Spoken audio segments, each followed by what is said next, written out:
Feliz Natal, família PIBRJ, Feliz Natal, convidados e visitantes. Projeto Natal de Primeira, desta noite, apresenta o coro João Sorém. Convidamos a todos vocês para que logo após a mensagem pastoral, você continue conosco neste culto, não saia deste momento tão significativo para a nossa igreja, quando cantamos canções, músicas natalinas. Queremos que o motivo real do nosso Natal seja apresentado a você através da arte musical. Faremos assim também no próximo domingo, dia 20, pela manhã, com a participação do Ministério Pequenos Gigantes de nossa igreja.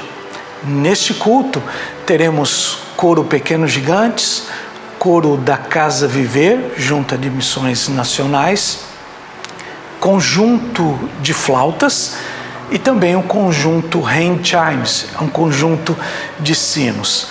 Sugerimos a você que você traga seus filhos, traga seus parentes, familiares, pequeninos para frente da televisão, porque será tudo online, nada presencial, para que eles participem deste culto natalino. À noite, nós teremos a programação Natal de Primeira, novamente, final do culto, logo após a mensagem pastoral, com a orquestra, o PIB, é a orquestra da Primeira Igreja Batista do Rio de Janeiro, mais coro reunido.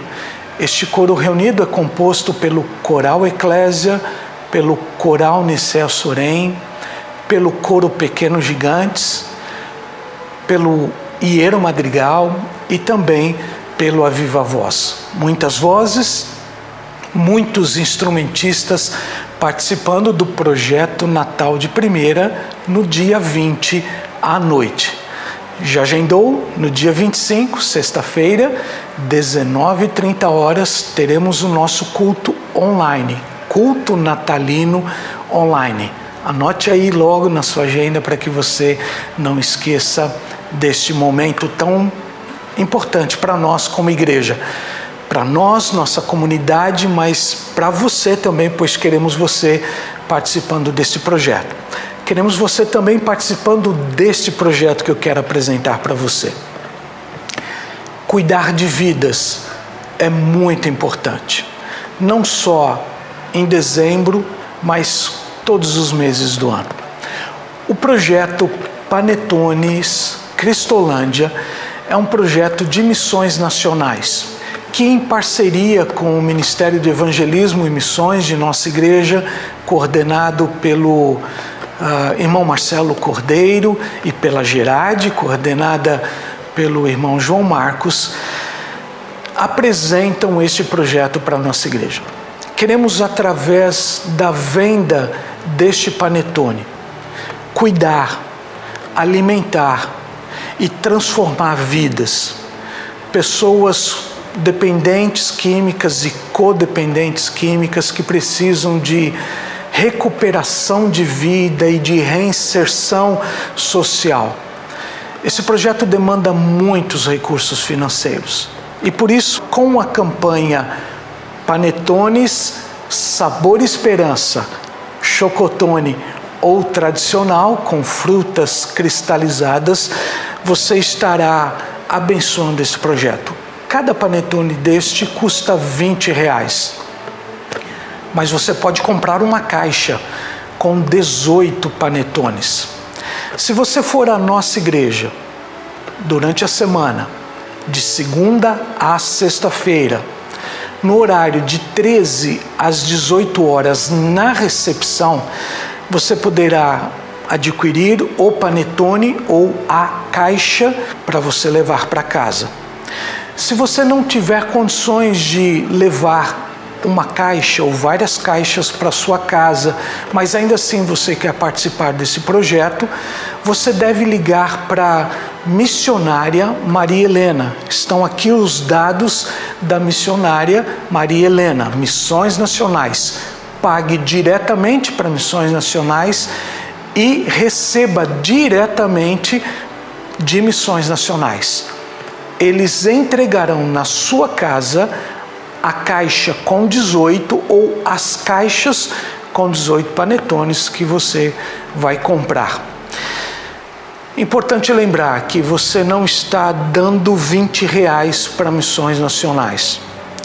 Nem que você está comprando um panetone delicioso para você se alimentar ou presentear alguém. Claro, isso é importante, a gente sabe disso.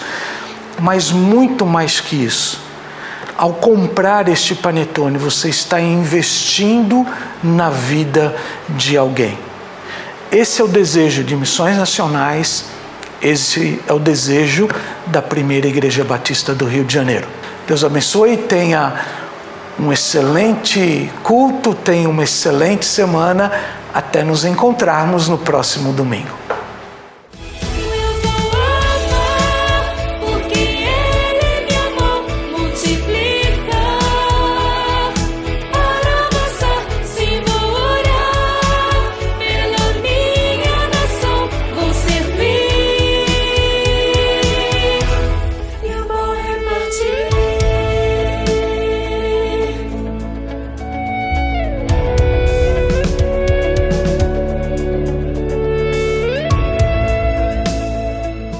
Olá, igreja. Meu nome é Carmen. Meu nome é Suzana. E o motivo de agradecimento que a gente tem esse ano foi a chegada do Bernardo. E sempre que eu vou fazer ele dormir, eu canto aquela música: Jesus ama a cada um. E nesse momento eu incluo o nomezinho dele e canto: Jesus ama o Bernardo. E além do Bernardo, outro motivo de gratidão em 2020 é o Nós, o núcleo de oração e sociabilidade da nossa juventude, que mesmo em meio à pandemia, temos dividido muitos bons momentos juntos. E encorajo os irmãos a permanecerem firmes no Senhor, que isso tudo vai passar. Boa noite, meus irmãos. Este é o nosso momento de intercessão, um momento relevante do nosso culto, em que nós temos a oportunidade de apresentar diante do altar de Deus os nossos pedidos, as nossas demandas, as nossas necessidades.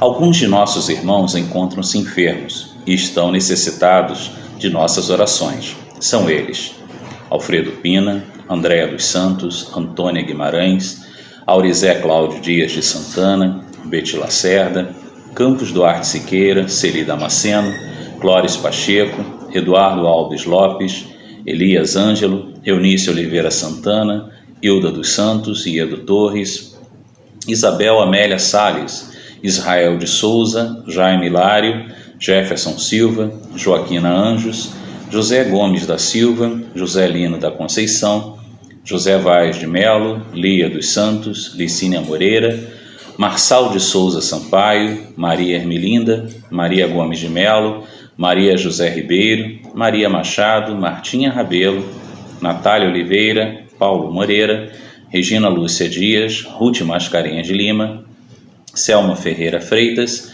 Silas Soares Santos, Tereza Ferreira.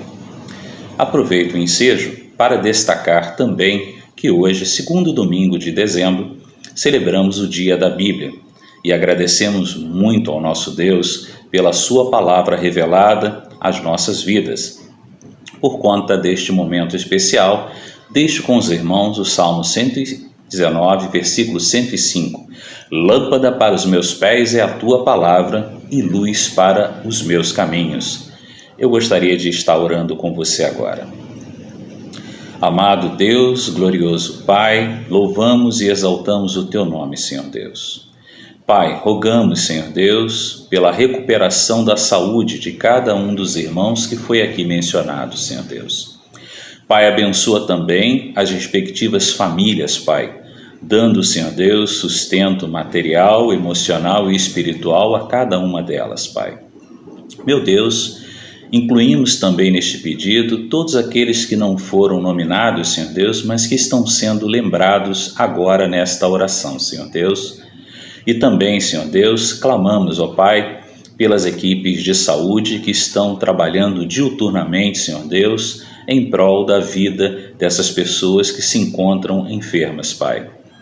Meu Deus, agradecemos pela Tua palavra revelada, pela Bíblia, Senhor Deus, E rogamos, Pai amado, que Tu possas, Senhor Deus, despertar cada dia mais e mais em nossas vidas o desejo de conhecer a Tua palavra, Senhor Deus. Pai amado, nesse instante, Senhor Deus, quero pedir pela vida, Senhor Deus, do nosso amado pastor João Fonseca, Pai. Ó Deus, abençoa o Senhor Deus, instrumentaliza o Senhor Deus de tal maneira, Senhor, que a mensagem possa falar, Senhor Deus, profundamente às nossas mentes, almas e corações, Pai.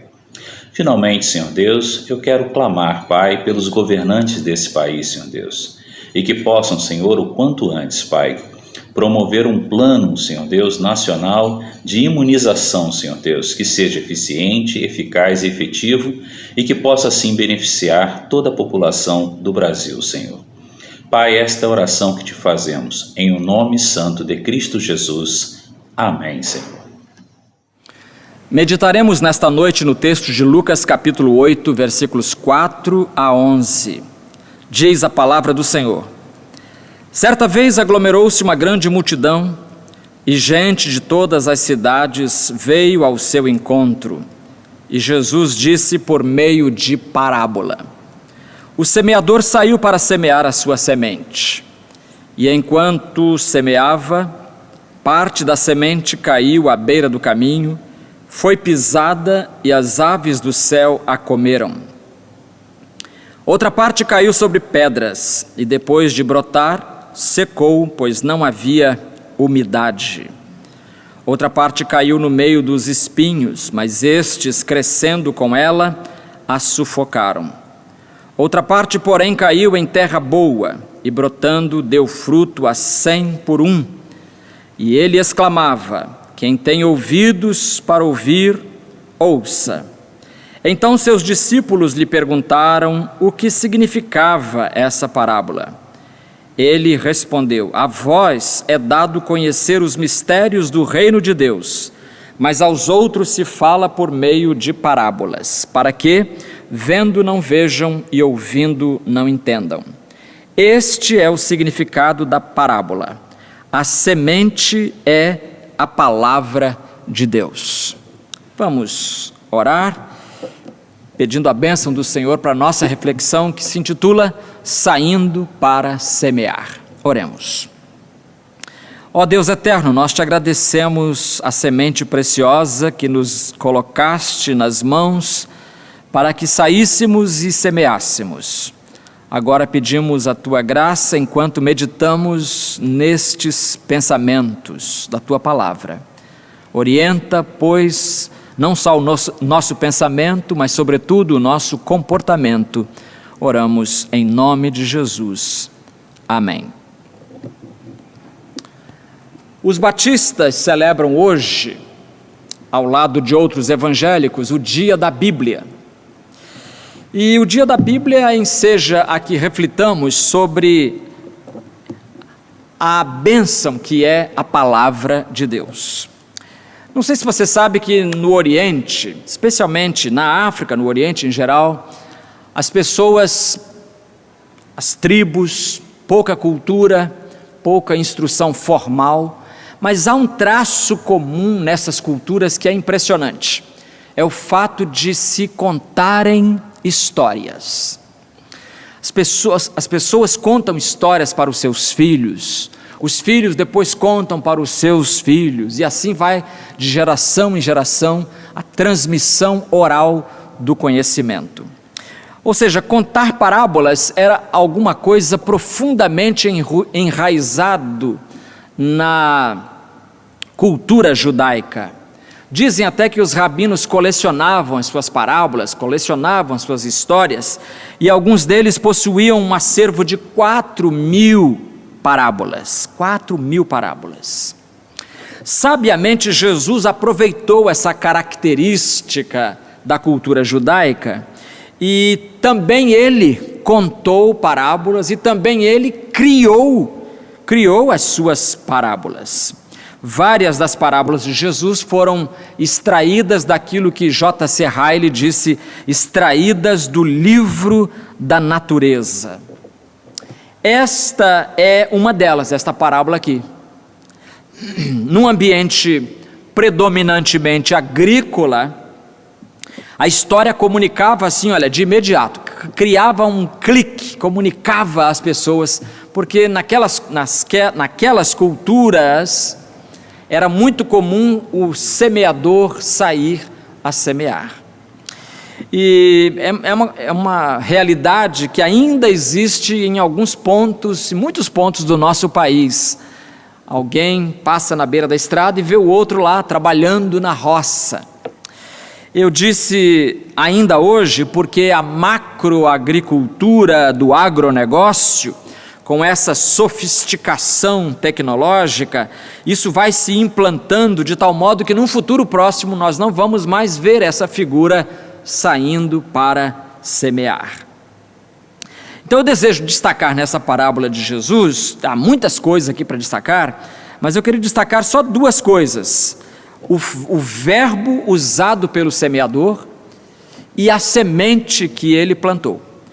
O versículo 5 diz assim: o semeador saiu para semear a sua semente. E o versículo 11, este é o significado da parábola: a semente é a palavra de Deus. Então vamos pensar primeiramente no versículo 5, saiu o semeador a semear. É a nossa primeira reflexão aqui. Saiu o semeador a semear. Sem dúvida, meus queridos, a vida é um milagre. E no reino vegetal, esse milagre se concentra todo ele numa semente. E às vezes tão minúscula, tão pequenina, que alguém chegou a dizer o seguinte: qualquer um pode contar as sementes que há numa maçã. Você conta 1, 2, 3, 4, 5 sementinhas, aquelas pretinhas, né? Maçã. Mas só Deus pode contar quantas maçãs há numa semente. Bonito, eu gostei dessa frase. Qualquer um pode contar as sementes que há numa maçã, mas só Deus pode contar, só Deus pode dizer quantas maçãs há numa semente. Imaginemos, porém, uma cena absurda. Vamos raciocinar agora pelo absurdo. Vamos imaginar um agricultor que seja pobre, que seja faminto, e ele recebe algumas visitas. E orgulhoso, ele sai mostrando às visitas a sua coleção invejável de sementes. Ele não tem comida, ele não tem roupa, ele não tem energia elétrica, ele não tem dinheiro para nada, mas ele tem uma coleção maravilhosa e invejável de sementes. E elas estão todas guardadas num armário bonito, fechado de vidro. E aí uma das visitas vai tentar argumentar, vai tentar trazer esse homem à razão e vai dizer: mas meu amigo, você vivendo aqui nessa penúria, com tanta terra diante dos seus olhos, e ainda com essa coleção de sementes, meu amigo, por que você não tira essas sementes desse armário, dessa exposição bonita, e por que você não as planta? Queridos irmãos e amigos, de nada adianta a igreja possuir em seus armários a semente mais poderosa, mais bela, e se recusar a plantá-la. Jesus disse que o semeador saiu a semear. A ênfase aqui é justamente no verbo, saiu, porque se nós quisermos colher, nós teremos de sair para plantar, para batizar com frequência, para ver as pessoas se convertendo a Cristo.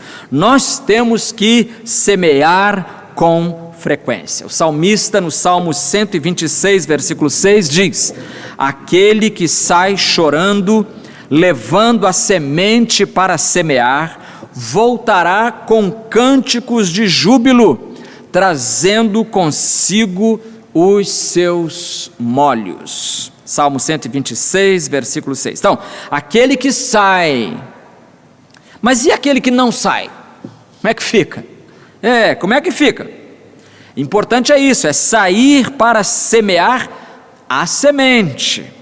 Não é sair para semear tradições humanas, costumes dos povos, doutrinas de homens, emocionalismos, promessas que a Bíblia não fez, não autoriza. Eu conheço gente que sai, mas sai para semear, sabe o que? Não é a semente, sai para semear dúvida, sai para semear discórdia, sai para semear o ódio, o desânimo, a heresia, a confusão, o caos. E nesses tempos então de redes sociais, quanta gente que nem precisa sair, porque o computador já faz esse serviço, já leva esse veneno para longe. O apóstolo Paulo disse em Gálatas 6:7, tudo aquilo que o homem semear, isso também ceifará. De novo, tudo aquilo que o homem semear, tudo que o homem semear, isso também ceifará. Essa é uma lei que preside todos os atos da nossa vida, da minha, da sua, da vida das nações, do comércio. É uma lei chamada a lei da semeadura. E meus amigos, esta lei é implacável.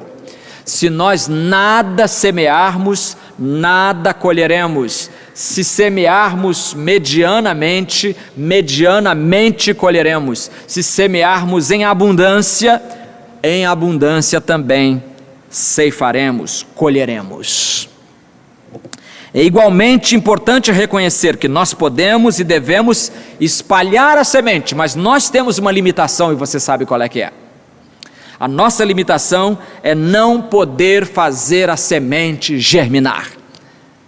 Mas nós podemos semear. Então nós fazemos o que nós podemos e Deus faz aquilo que só Ele pode fazer, que é fazer germinar a semente. Jesus disse em João 6:63a, o Espírito é que dá vida. O Espírito é que dá vida. E Paulo diz em 1 Coríntios 3:6, eu plantei, Apolo regou, mas Deus é quem dá o crescimento.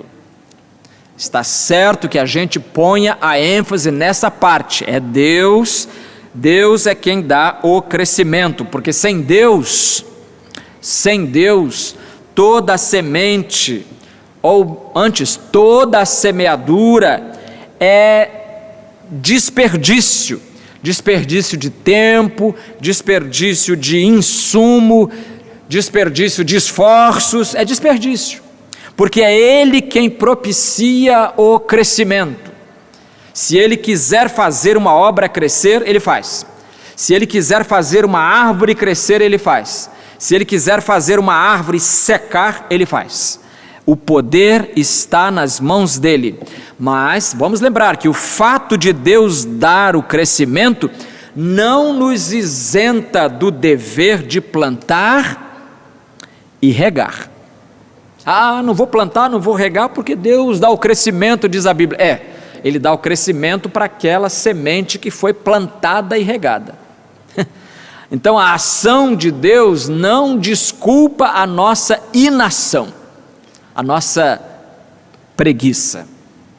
Então o semeador saiu a semear, e esta é uma verdade preciosa que nós devemos e precisamos redescobrir rapidamente.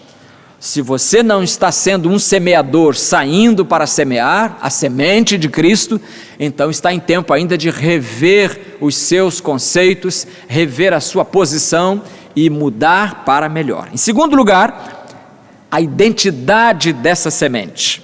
A semente é a palavra de Deus. Está aqui no versículo 11, Jesus começa a explicar a parábola e ele diz: este é o significado da parábola. A semente é a palavra de Deus. E meus amigos, se a semente é a palavra de Deus, então nós devemos semeá-la primeiramente em nosso coração, claro. Porque não faz sentido eu sair para semear no coração dos outros, se a semente está ausente do meu próprio coração.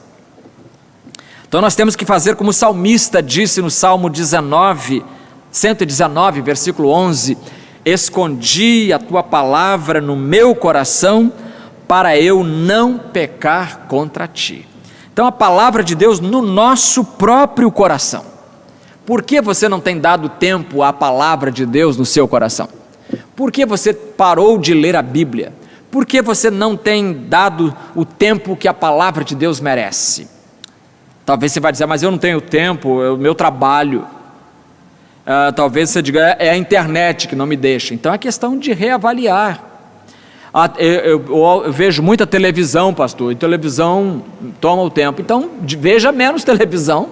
Ora, é o telefone que não me deixa, é o meu trabalho, são as viagens. Temos tempo para tudo, na verdade, menos para a palavra. Talvez o coronavírus tenha vindo para redimensionar as nossas prioridades e fazer a gente dar mais tempo para a palavra. O grande pregador canadense Oswald Smith, ele contou num dos seus folhetos uma história que eu gosto muito.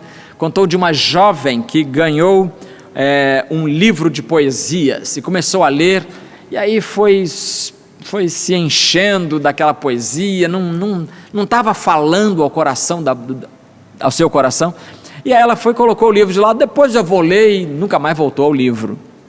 Nunca mais não, porque logo depois que ela colocou o livro ali, ela conheceu o rapaz que tinha escrito e publicado aquele livro. Ela conheceu o poeta, e começou ali um namoro entre eles, e começou a nascer um grande amor entre eles, e ela então agora que ama o poeta, tem o maior prazer em se dedicar à poesia daquele poeta. Meus amigos, é isso que a palavra é para nós. Quanto mais proximidade tivermos com o nosso poeta, Criador, Redentor, Jesus Cristo, quanto mais intimidade com Ele, mais a sua palavra falará aos nossos corações. Nós não podemos cometer a incoerência de sair para semear a semente da palavra sem que ela tenha sido semeada primeiramente em nosso próprio coração. Então, primeiramente, devemos semeá-la em nosso próprio coração. Em segundo lugar, nós devemos semear a palavra, a boa semente da palavra de Deus, também em nossos lares. Em nossos lares. Irmãos, alguém disse com toda razão que o lar é o primeiro campo missionário de qualquer semeador cristão. O lar, a sua casa, a sua família é o seu primeiro campo missionário. Interessante que tem gente querendo ser missionário lá na China e os seus parentes estão aí sem conhecimento de Cristo. E você sabe que as crianças não nascem sabendo, elas precisam aprender a dominar as verdades da palavra de Deus, e esta é uma falha lamentável que o povo de Israel cometeu e que muita família cristã hoje também está cometendo. É a falha que está registrada em Juízes capítulo 2, versículo 10, diz assim: depois que toda aquela geração foi reunida a seus pais, ou seja, depois que morreu, depois que passou aquela geração, surgiu outra geração que não conhecia o Senhor. Veja, irmãos, que linha triste, que frase triste é esta. Outra geração surgiu que não conhecia o Senhor, nem o que Ele havia feito por Israel. E quando essa geração não conhece o Senhor, o que é que ela faz? Versículo 11. Então, os israelitas fizeram o que era mal aos olhos do Senhor e cultuaram os Baalins. Juízes 2, 10 e 11. Notou? Teria que haver transmissão do conhecimento de Deus dos pais para os filhos e dos filhos para os seus filhos, ou seja, de uma geração para outra. Mas quando essa corrente é quebrada, você percebe que os filhos, uma geração se levanta que não conhece o Senhor, não tem respeito pela palavra de Deus, não ama a palavra, e o resultado é que vão adorar Baalins. É bom sempre lembrar aqui, fazendo um parêntese, que você evangeliza os seus filhos, os seus netos, mas a decisão de seguir a Cristo é deles, tá? É bom lembrar também isso, porque eu conheço muito crente que se sente culpado e perguntando: o que eu fiz de errado? Porque eu evangelizei meus filhos, levei para a escola dominical, levei para a igreja, e agora eles não querem nada com a hora de Cristo, não é a hora do Brasil, não é a hora de Cristo. Tá, eles não querem nada porque eles são livres para escolher Jesus ou não. Então você precisa lembrar isso também, porque senão você vai viver debaixo dessa culpa, e é uma culpa irreal, não é? Mas a verdade é que a história de Deus no tempo dos juízes foi esquecida, o passado foi esquecido e Deus foi abandonado. A semente não foi plantada de uma geração no coração da outra geração. O grande Martinho Lutero pôs o dedo na ferida quando ele disse esta frase que eu carrego comigo desde quando eu era jovem. Eu li isso quando eu era jovem e nunca mais esqueci. Ele diz assim: olha, tenho muito medo de que as universidades venham a provar que elas mesmas sejam os grandes portões do inferno, a menos que elas diligentemente se esforcem por ensinar as Escrituras e gravar os seus ensinamentos no coração dos jovens. Não aconselho ninguém, Lutero falando isso em 1500, não aconselho ninguém a colocar seus filhos para estudarem num lugar onde a Bíblia não reine com soberania. E olha essa frase agora, é de matar.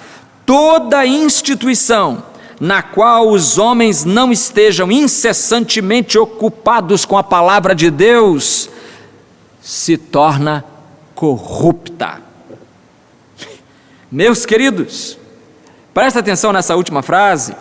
Toda instituição na qual os homens não estejam incessantemente ocupados com a palavra de Deus, essa instituição se torna corrupta. Pode ser um seminário teológico batista, pode ser um colégio batista, pode ser uma igreja batista, pode ser o que for, vai se corromper se a Bíblia for um livro fechado e esquecido, não reinar com soberania, como disse Martinho Lutero. Devemos então semear a Bíblia em nosso coração, devemos semeá-la em nossos lares e devemos semeá-la em todo lugar e a todos os homens. Foi por isso que Jesus disse: portanto, ide, Mateus 28:19, ide, fazei discípulos de todas as nações. Não podemos discriminar as nações. Ah, não, eles são ricos, eles não precisam. Ah, eles são muito pobres, eles não têm como cooperar para as finanças da igreja. Todas as nações. Você certamente já ouviu falar de um programa que a Junta de Missões Mundiais criou se eu não me engano, em 1992, um programa chamado PEP, é uma sigla para Programa de Educação Pré-Escolar. Olha, veja como Deus inspira as pessoas, os homens e as mulheres, para que eles criem métodos de fazer a semente chegar a todo lugar. Em 1992, a Junta de Missões Mundiais criou esse programa. É um programa que atende a milhares de crianças em fase pré-escolar, quer dizer, fica com as crianças, ensina as crianças. É uma escolinha, e hoje o que há é um verdadeiro exército, tanto de igrejas como de obreiros, de missionários engajados e envolvidos no PEP. Eu gostei dessa ideia porque eu li a história de um garotinho paraguaio chamado Juancito. Juancito, que seria Joãozinho, né, em português. Ele tinha 6 anos de idade e a missionária Lídia Clava da Silva escreveu a história dele, e que bom que ela escreveu, que eu posso ler até hoje. Juancito era magrinho, de pele morena, cabelo em desalinho e olhos tristes. Vestia uma camiseta cheia de buracos e estava com os pés descalços sobre o chão de terra batida. A missionária Lídia, em visita à família de Juancito, sorriu para ele, mas imediatamente ele se escondeu atrás da saia da mãe. Tão tímido, 6 anos. E resumindo a história, os missionários conseguiram alguma roupa mais nova para ele, roupa decente, e Juancito então foi levado para a escola do PEP, do Programa de Educação Pré-Escolar. O pai do Juancito, seu Cristóbal estava desempregado já fazia 2 anos. Você imagine uma família nessa miséria e ainda desempregado há 2 anos. E aí os missionários começaram também eles a procurar emprego para o senhor Cristóbal. Lembra que de manhã nós falamos que quando a gente pensa no céu, a gente melhora a vida na terra? Eis outro exemplo aqui. Os próprios missionários começaram a procurar emprego para ele. E não é que conseguiram? Acharam um emprego para o seu Cristóbal. E na noite antes do dia seguinte, para ele ia começar a trabalhar no novo emprego, então a mãe do Juancito, dona Mariela, acordou e se surpreendeu ao ver Juancito de joelhos atrás da porta no escuro. E ela ficou irritada e preocupada e perguntou o que ele estava fazendo ali. O menino respondeu que estava pedindo a Deus que segurasse o novo trabalho de seu pai. Que papai ficasse nesse. Eu não sei se tinha um histórico de não permanência em trabalho, sugere isso, mas a gente não sabe. E ele então orando exatamente pedindo isso. Então diz a história que dona Mariela conteve as lágrimas, segurou-se, chamou o marido e juntos eles fizeram uma oração, dando graças a Deus por não os ter abandonado. Agora, irmãos, minha pergunta é: e se o semeador missionário batista brasileiro, se Lídia Clava da Silva não tivesse saído para semear, provavelmente Juancito, que é hoje um homem, deve ser hoje um homem, essa história foi em 92, ele estaria arruinado, quem sabe até financeiramente, não teria estudado. Veja como o evangelho puxa as pessoas para cima. E ainda tem gente que tem coragem de falar mal desse evangelho, e ainda tem gente que vira as costas para esse Cristo, que só faz coisa boa para a gente.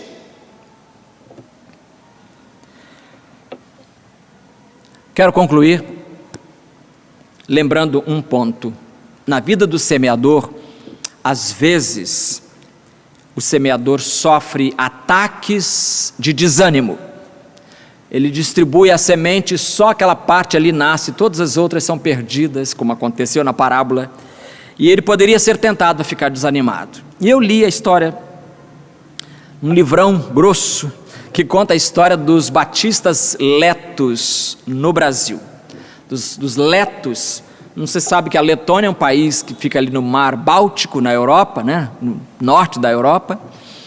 É um país que fica espremido, a Letônia fica espremida, em cima tem a Estônia, embaixo fica a Lituânia, do lado fica a Rússia e do sudoeste fica a Bielorrússia. Então é um paizinho. E por passar por muitas guerras e por causa do comunismo no início do século XX, muitos letos vieram para o Brasil no final do século XIX e no início do século XX. Nós temos aqui em nossa igreja poucas agora famílias que são descendentes desse grupo de letos que vieram de lá da Letônia. E um grupo principal alugou um navio e veio em 1922. Chegaram em Santos, desceram do navio, pegaram um trem e foram para o interior de São Paulo. Eram agricultores, eram na sua esmagadora maioria crentes. E eles então chegaram no meio do mato, perto da cidade, onde hoje é a cidade de Tupã. Perto de Tupã, eles abriram uma colônia que eu há poucos anos, tive o privilégio de conhecer, colônia Varpa.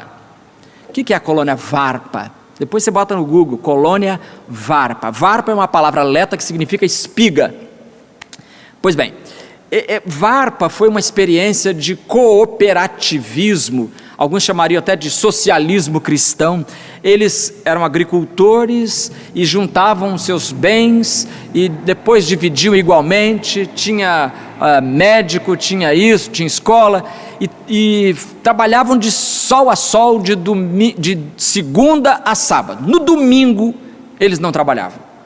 Eles eram tão crentes que usavam o domingo para, sabe fazer o quê? Evangelizar os vizinhos ali de Varpa, porque havia ali também muitos estrangeiros, muitos imigrantes, pessoas que vieram de outros países para morar ali também. Então eles evangelizavam. E eu li de um pastor desse grupo, chamava-se Arvids Eichmann. Ele era um dos líderes dessa emigração de 1922. E ele então, no domingo à tarde, diz a história que ele estava muito cansado. Ele escreveu esse artigo, depois foi publicado em 1930, e o pastor Oswaldo Rones incluiu esse artigo no livrão dele chamado Uma Epopeia de Fé, a história dos batistas letos no Brasil, que foi publicado aqui no Brasil em 1974 pela Juerp. Pois bem, o pastor Arvids Eichmann está voltando para casa, fim do dia, um domingo cansativo, e ele escreveu o seguinte: regressando dos povoados vizinhos de russos, alemães e brasileiros, porque eles vinham de lá daquela área, então eles falavam russo, falavam várias línguas, eles não se limitavam só ao leto, não. Cansado, sentei-me no tronco de uma árvore caída à beira da picada na Mata Virgem e mergulhei nos meus próprios pensamentos. Naquele domingo eu havia visitado 4 diferentes lugares de trabalho. Reunindo todas as impressões recebidas, surgiu em mim a seguinte indagação. Olha como o diabo é perturbador. Surgiu em mim a seguinte indagação: todo esse esforço terá algum valor? Terá algum resultado?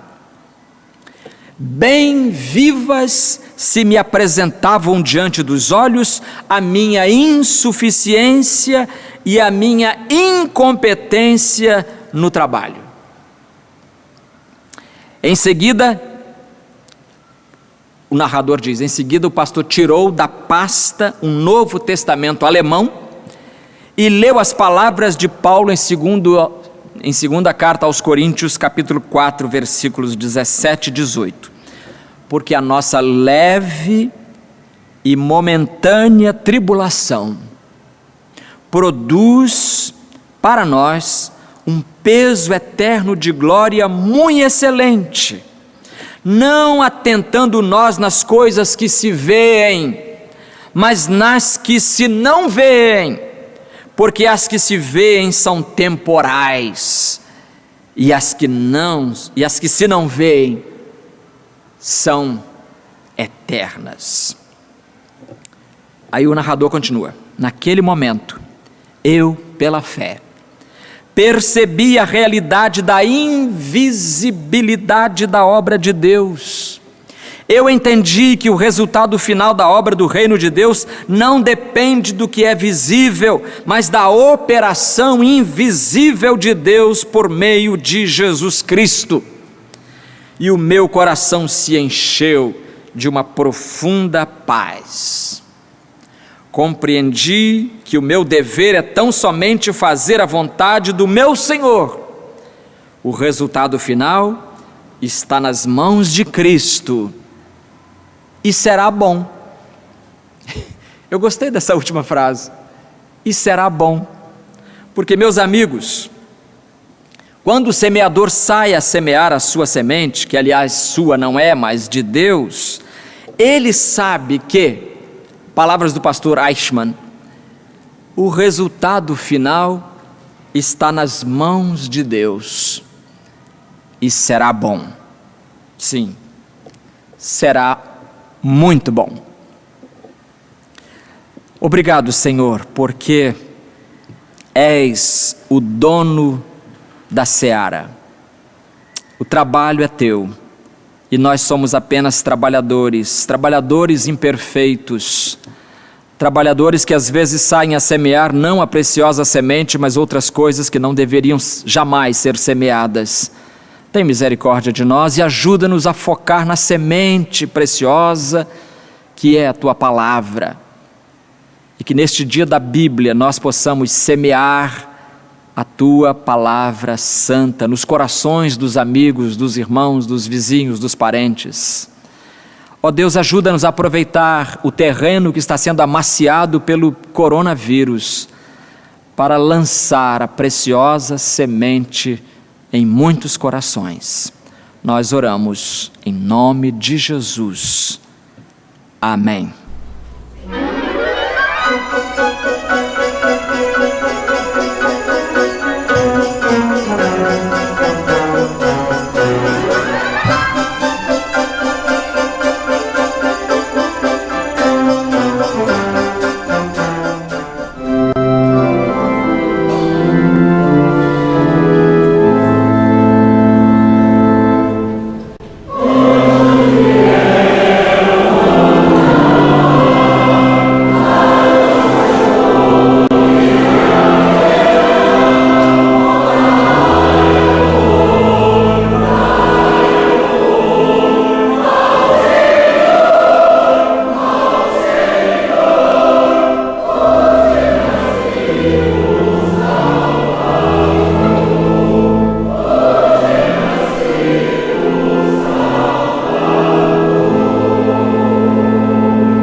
Tchau.